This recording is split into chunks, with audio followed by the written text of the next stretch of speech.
Hello everyone, welcome back to Tech TV and another easy to follow tutorial on Yahoo Mail. In today's video, I'm going to show you how to log into Yahoo Mail on your mobile device. So please make sure to watch till the end. Subscribe to our channel Tech TV and ring the notification bell so that you'll get notified on our next interesting upload. So let's get on with it.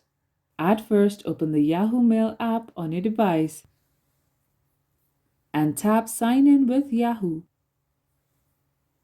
Now enter your username, email address, or mobile number linked to your Yahoo Mail account. I will be using my email address to log in, so type in the email address and tap Next. Then enter your password and tap Next.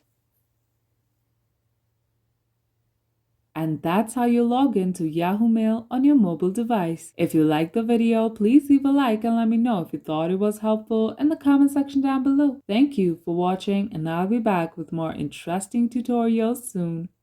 Until next time.